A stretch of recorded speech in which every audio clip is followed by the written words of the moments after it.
Back to school, back to school, to prove to dad I'm not a fool.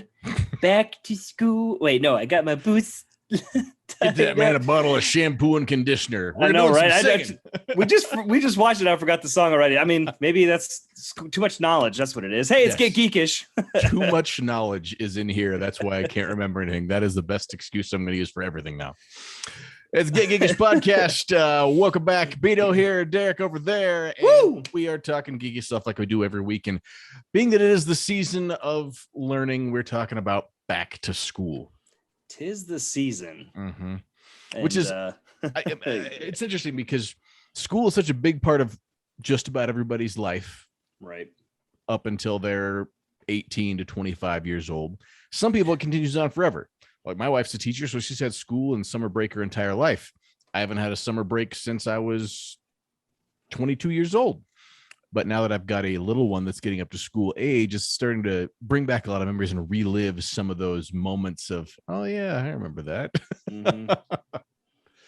Yeah, it's interesting because my little one, she's going into middle school this year, which is like, middle school is always, well, for 80s and 90s kids, middle school was always the most traumatic part of your, I would say, your schooling.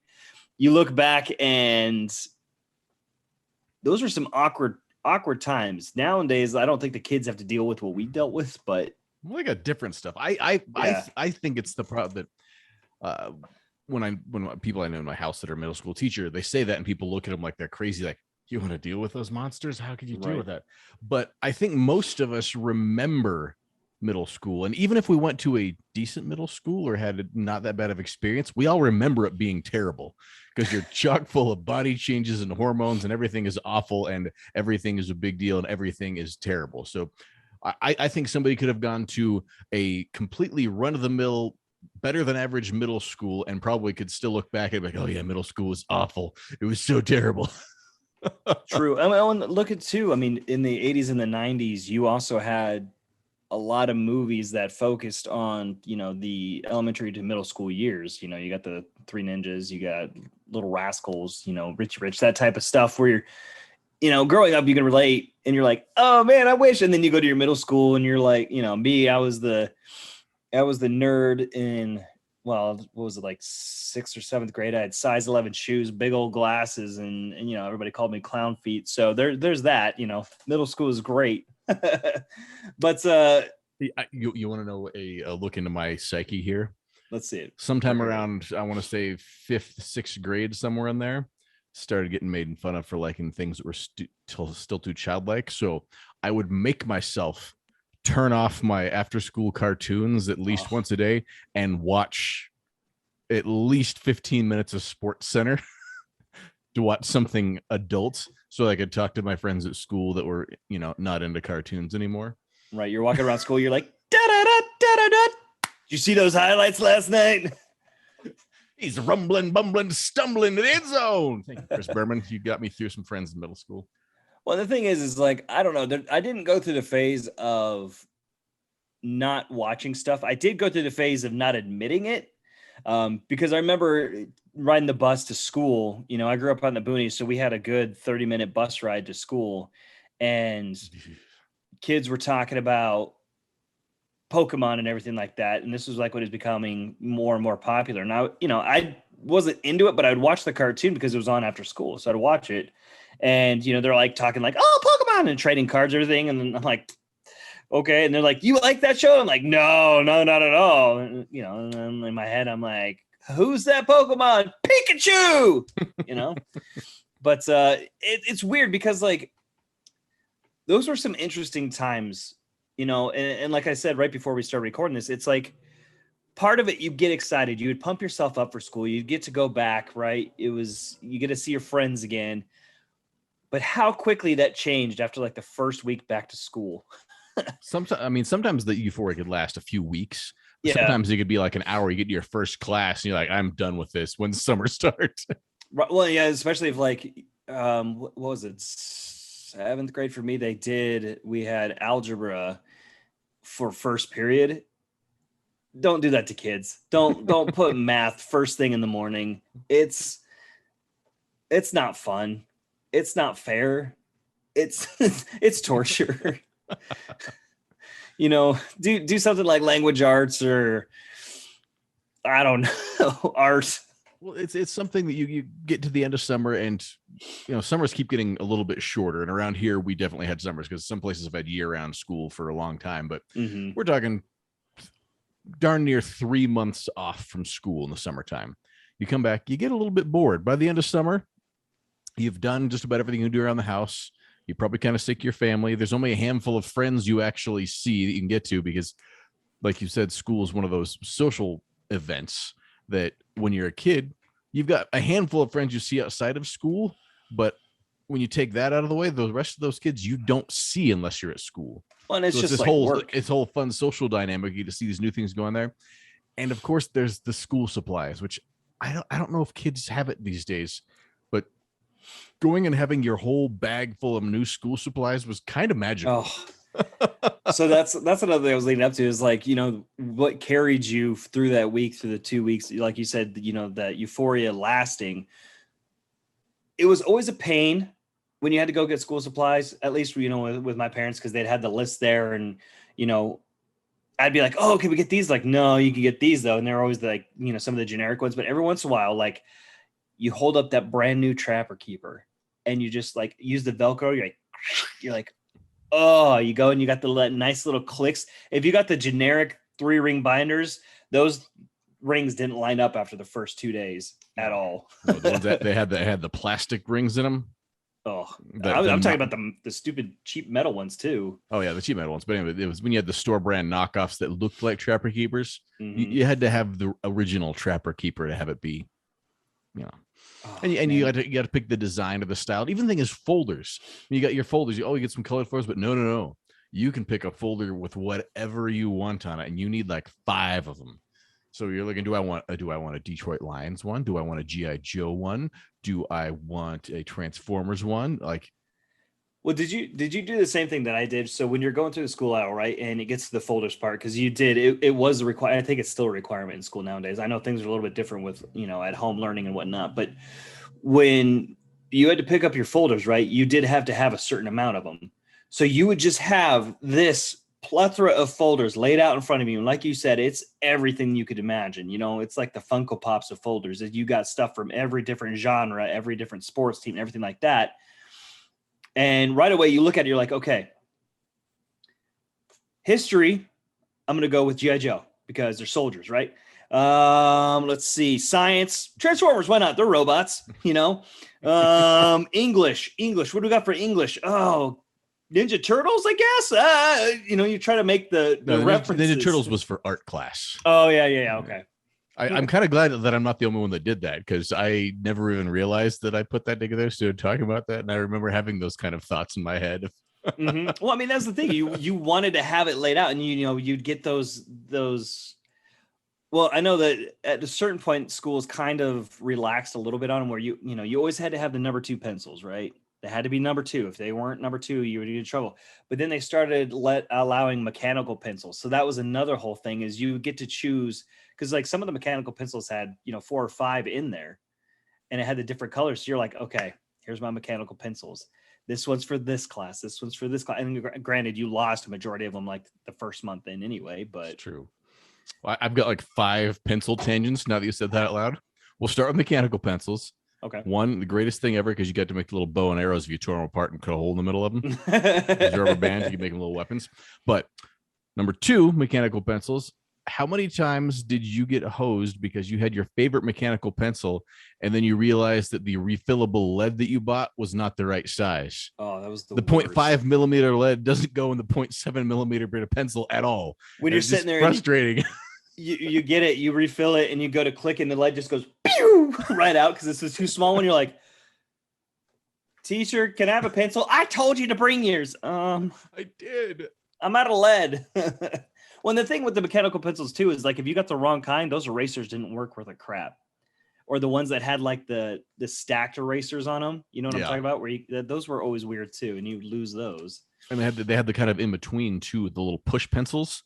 was a plastic pencil with like 15 or 20 little pointed leads that were stacked on top of yeah. each other. So once one got dull, you just put it in the top and then push down the next one.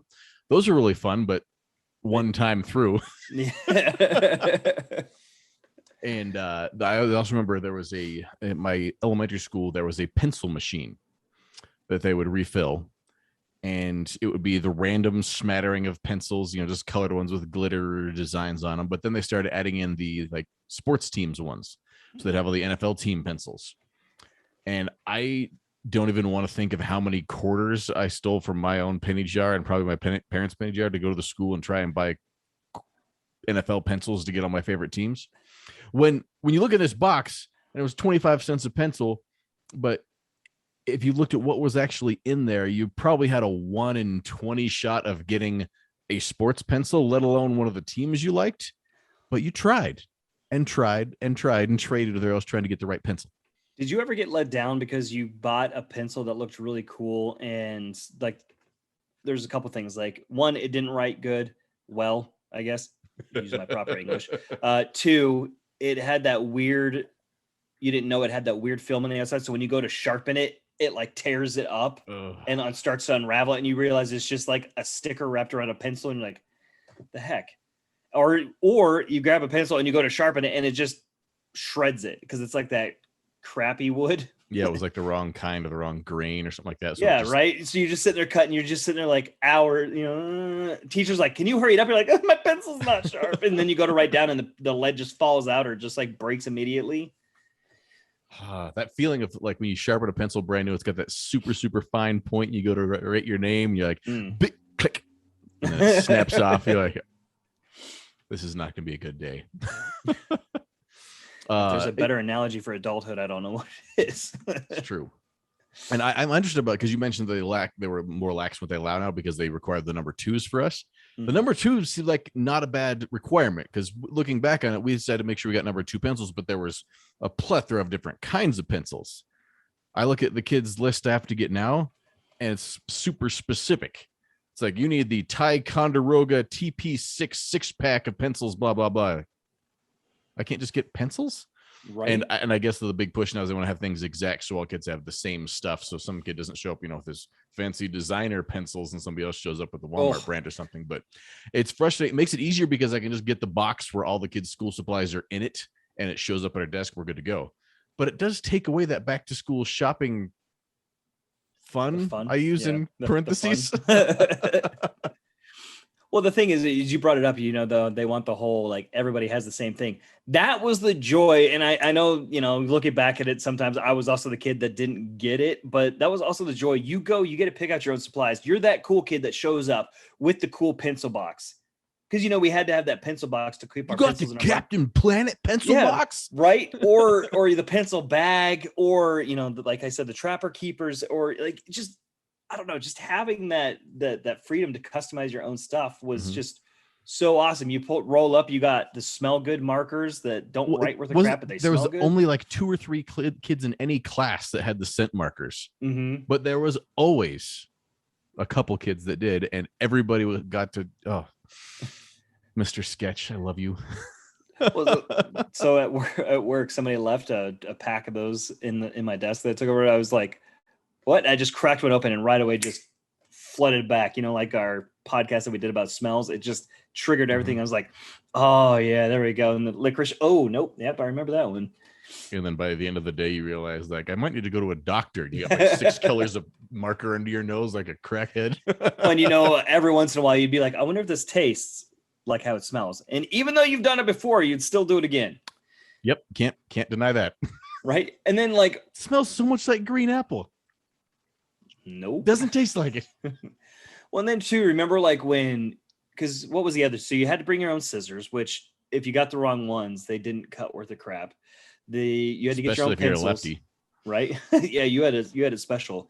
You had to get your own pencils, your own pens. And then the pencil boxes or pencil bags, your folders. And then for some reason at a certain point, I don't remember when this stopped, but like, I think it was like 5th and 6th grade, you still had to get it was glue. And you had to have a glue stick. And again, if you didn't get the name brand glue stick, you're taking a gamble. So if you didn't get Elmer's, yeah. Yeah, those It, glue it sticks were.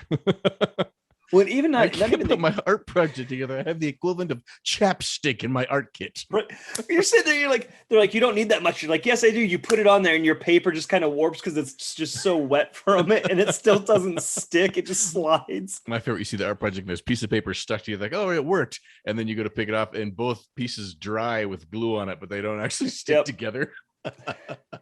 Or then you had, you got the normal Elmer's glue in the little thing where if you were bored, you'd sit in class and put some on your hand and just sit there and clap and make spider webs. I don't know, I did that a lot.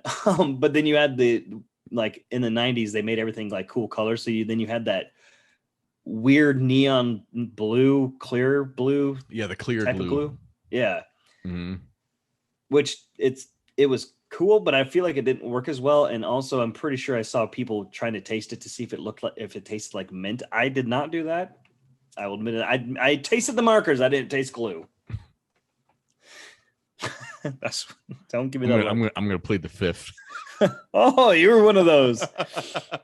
Oh, I didn't eat it. Just chewed on it sometimes. Like you have the white Elmer's glue around the edge of the lid, and you get that afterwards, and it's just like super super crunchy, almost like glue. So you could chew on it, you'd spit it out, but it was a weird texture thing. What about like the creme de la creme of school supplies? Your lunchbox and your backpack. The plastic lunchbox with the matching thermos that was somehow not cool by the time fifth grade rolled around is still my favorite thing. I still have a Transformers one down in the basement now. I don't use it because I don't want it to break. But yeah, I don't know. It's like it's always fun. Like you look now. You walk down the school supplies aisle. Like you said, everything is kind of just like this is what you need. This is what you need. It kind of takes the magic out of the sludge that is school supplies. The backpacks, though, however, is still some of them are still pretty cool. But it was always one of those ones. Again, if you go, you have to make sure that you're not just going necessarily for like, oh, this one has Marvin the Martian on it, cool, because that zipper. Yeah, I think I made my mom mad because I very much wanted to get a backpack that I liked the way it looked, and 4 out of 5 years, I got a backpack that didn't make it through the year. Sometimes didn't make it through the first month. Well, when you get to like middle school and part of early high school and you have to carry all the books around and everything like that, which I don't think they really have to deal with now, but history, you get a book this thick, English, you're getting a book this thick as well as another book. And then, science, you're getting a book this thick. You put that in those backpacks. Of course, the straps just tear off. I was always the one strap and always got yelled at because they're all like, that's going to ruin your posture. And that's why I walk like this. You know what's ruining my posture? The 35 pounds of books you gave me. Or the crappy chairs we had to sit in. But that, and you're sitting there filling it up and the zipper kind of like just pulls apart. You mentioned chairs, but I got to say, the chairs from high school, I thoroughly miss. They were not comfortable. But those big plastic metal desks that had the desk built on with a chair and the little one wraparound metal bar on the side are the greatest inventions in history for popping your upper back. You come into class, get in the front, you get your back lined up and push against the front of the desk and just pop, pop. Oh, yeah. People across the room could hear it. It was magical. Yeah, but I mean, I would buy one of those to have in my basement just so I could do that once in a while. I'm pretty sure you could go get one from a thrift store if you really wanted to. I'm going to have to do that. I don't need to go to a chiropractor. I got this school desk. Well, the thing is like those desks, I know exactly what you're talking about. Those awful metal chairs or not metal chairs, but like the plastic ones where sometimes they had like a little tear, like a little crack. And if you didn't know, you sat there and, if it was the summer, you're wearing shorts and all of a sudden it just pinch. You're like, oh. Yeah, there's a lot of awkward times like that. I didn't quite understand they made the chairs so uncomfortable because, if it makes kids sit correctly for their posture, because if they sit correctly, it doesn't hurt. Like, you're asking a 12-year-old kid to get up at 6:15 in the morning and sit in a room for an hour and a half. They're not going to be sitting with perfect posture. Like, you're lucky they're still awake and not throwing things at you. I don't think I ever, they say they want to make sure kids sit properly. They're not comfortable. So you're like, if you're trying to sit up, you're like, meh, and then you go over it. And like, when you're doing an hour-long lecture about something that is just boring, you're like trying to get comfortable. With one arm over the side, one leg on the desk next to you, and your arm wedged against the side, holding you up. You're like, all right, we got this. Right. Let's do some learning. Oh man. What else? I mean, like, I think back to memories too of I didn't have them. My sister did, and I'm pretty sure almost every girl in my class through almost all of elementary and middle school was Paul Frank. Lisa Frank. Lisa Frank. Yeah, not Paul Frank. Paul Frank was the monkey. Like, Lisa Frank. Yeah, Paul Frank was the monkey looking. Yeah, Lisa Frank. All those. The neon zebras and weird looking tigers, and kitties, and like God. And I couldn't stand the things, and I had some girls in my class I remember seeing it, and I looked at it and just like, why on earth do you have this? Like, this is because at the time, granted, this was before I was trying to be an adult and watch Sports Center, but you're looking at, you see this stuff, you're like, this looks like a preschooler's notebook. Like, why? How is this the most popular school supply for every little girl in my class? But I'm pretty sure Lisa Frank was still popular like throughout all of middle school. Maybe a couple still had it ironically in high school, but I want to say the 80s all the way through most of the 90s, that was like the thing. And I just think she must have a heck of a marketing agent to get her ties in with all the big box stores. Well, she actually started coming back through. Mm-hmm. So that's kind of cool. But I don't know. I mean, for whatever reason too, you remind me of something else, like the scratch and sniff stickers. I don't know why, but those are always part of the school supplies too. I don't know why I always threw them in there, or like the weird bubble stickers that you could, puffy stickers. Yeah. The puffy stickers. You're sitting there like pushing them, or like even the triangle pencil grips.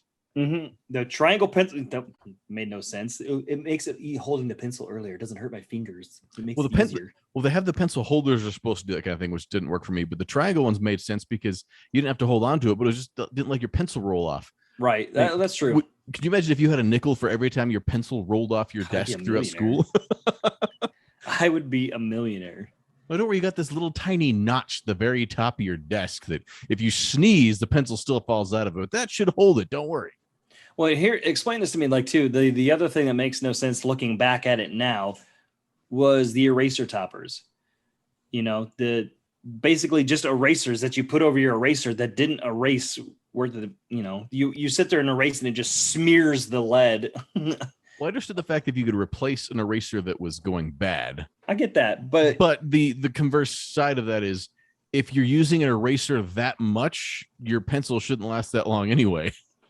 Well, no. So you remember what I'm talking about is like the eraser toppers where they had that distinct, like weird chemically sweet smell to them, but they were, like Care Bears or Transformers. The ones that were just decorative that turned your pencils into magic wands, basically. Yeah, right. But they were supposed to be an eraser, but you're sitting here trying to erase, and it's either shredding itself apart, or it's just that rubber like and not doing anything, not erasing anything. Yeah, that was a thing, I think, in the 90s. Because do you also remember the erasable pens? Yep. Those are all the rage. You get a pen with eraser, like, oh, this is magic. And you go to write, and then you go to erase it. And I'm fairly certain the eraser was basically what happened if Silly Putty and a Brillo pad had a baby stuck on the top of the pen. And then you just go to erase it, paper. And you either have a big blue like smudge an inch and a half long where the thing you're trying to erase was, or a hole in your paper. Yep. Like, that's not erasing. I mean, technically, then you had at one point, it's for certain things you had to have a highlighter, and you would sit there. And I remember the first time I had a highlighter, and we're supposed to be highlighting stuff, the important stuff. To me, I'm sitting there going, all this is important. So I'm just highlighting everything because I didn't understand how to highlight stuff. So you open it up and it's just like neon yellow, just right in your face. Because I don't know. Little Derek now, like, why do you need so many highlighters, son? Because I highlighted my entire history book because it's all important. You need to highlight what's important. Well, I feel all like the words. Well, it's just like, when you get those stupid bubble tests. Like where it's A, B, D or A, B, C, D, Scantrons, yeah. So when you're doing those, it was one of the point where I'm like, well, this one's A, this one's A, this one's B, this one. I haven't done D in a while, but I know I'm just gonna do it because I think, it's the same thing with highlighters. I'm like, I'm highlighting, I'm looking at it, everything. I'm like, maybe I'll skip this section so it doesn't look like I'm highlighting everything. Of other odd school supplies. I mean, how we had to come with actual metal compasses to school for all of elementary school. Metal compasses and the rulers that had that metal slide on them. Mm-hmm. Where I've talked about this before, where if you're bored, you sit there and you rub that metal slide on your shoe. You can get it really hot and burn your classmates. Mm-hmm. You could also sharpen it too. Yep. And that metal compass was no joke. That thing had no, that was that was basically a needle. Like you could. Yep. I had a friend in middle school that pierced the spot of skin between their thumb and forefinger with their compass. Why? I don't know. I mean, it was not a smart move, but I ask why, as the person who used to, when we were bored, you used to play quarters. Not quarters, but where you'd spin the quarter, and if it falls, then you have to like flick it at their knuckles with their knuckles down. Yep. And we as kids were dumb. We were. There's no denying it. One thing I do love that a lot of people didn't was book covers. They had all these special book covers you buy, but my favorite thing in the world was you get the brown paper grocery bag to put the cover on your book, and then suddenly you have a doodle art board for the entire semester with that book, and just it was your own personal thing, just all day long. Just keep writing and fill it up. By the end of the semester, the entire book was like this graffiti wall of art that was all your own. What'd you learn? I don't know, but I drew this really cool thing. Right, check it out. What about like? And you reminded me, I meant to go back to this when you said like the kids have to have, everything kind of the same. Remember back in the day, and we've been doing that all day, but like you had to, like when you got into, especially middle school, when math got a little bit harder, you had to get like the Texas Instruments T9, whatever it is, calculator. TI-83. Yeah. You had to get that special calculator. And sometimes people went above and beyond and they pull out this thing. It looks like they're ready to call NASA and land a lunar rock, So, but I'm sitting here like, look what I spelled, because you could do that. And then some kids had the ones where you could actually play Snake on it. I'm like, my parents didn't give me that one. Yeah, if I recall, you had to get the TI-83 instead of the TI-82. I forget the names of it, but if you did it, it was the graphing calculator I had to get, which nobody knows how to use a graphing calculator. I'm convinced it was. I'm pretty sure my teacher didn't even know how to use it. Sine, tangent, and cosine, did some graph stuff, and you entered some formulas. But other than that, it played Snake. Mm-hmm. And if you had a friend that got you hooked up, you could play Space Invaders on it too. Really? Mm-hmm. Oh. It was. Yeah. Sorry. Man, you sure do love math. You're always on your calculator. Yep. And the tried and true phrase that every math teacher told us, of course you have to learn this. You're not going to be walking around with a calculator in your pocket for the rest of your life. Sucker! Read and weep, sucker. I have a feeling cell phones were invented just because that one kid was spiteful against their teacher. Like, I'm not going to carry what for the rest of my life? I'll show you. I'll get you. Oh, man. Yeah, see, this is what it is. I haven't gone back to school in for 20 years, but it's still this much nostalgia just talking about it. So, well, and the thing is too, I was thinking, when you get a job in the real world, especially if it's an office job, sometimes you have to get your own supplies, but that's not as fun. It is not as fun as going through and just, I mean, I'm still one of those people that probably would show up to a quote unquote professional meeting with a trapper keeper just because, but one, they don't really make trapper keepers anymore. I do remember speaking back when trapper keepers upgraded to the zipper rather than and that was nice, but, or maybe that was an off brand. I don't remember. I know the 5-star brand had the zipper one. 5-star, that's what it is. Yeah. But yeah, I mean, like you said, it was one of those ones where at the summer you're like, oh, I'm bored. And then you go back to school. You're like, yeah. And then after like 2 weeks, you're like, oh, I should have done this summer. Can we have summer break again? Yay, back to school. School. maybe we should wrap it up with this. Is like, did you ever have to ride the bus? Uh-huh. Did you always go for the front or the back? Always the back. And why is that? I'm trying to judge you here. That's where my friends sat, I think. Okay, because there's always like two reasons to sit in the back. One, well, I guess it's because I think back to middle school. It was the oldest kids always got in the back, like the 5th graders were always the very back of the bus. So it was almost like a rite of passage of once you got old enough, then you could finally sit in the back because they would always take it. And if you tried to take the back seat, there was a lot of pushing and shoving and things like that to make sure that the younger kids didn't get the back seats. Right. You're actually 100% right on that. I forgot about I remember trying to sit in the back once and I got I got bullied so hard, and then I never sat in the back until it was rightfully my time. But you could always sit in the middle too. But the thing is, like, if you chose the back, there was one to two reasons. One, bus driver couldn't see you, and most of the times, at least where I went to school, they didn't have bus monitors. So, that's like an air marshal now on a plane, but on a school bus back then that had way Yeah, more power than you they could should get have. away with murder if you were a fifth grader with a little bit of muscle. Right. Two, you would sit in the back because, well, school buses back then, the shocks were not great. And every time you went over a bump, you went flying. But if you were sitting right above the wheels, it was an uncomfortable ride. Right.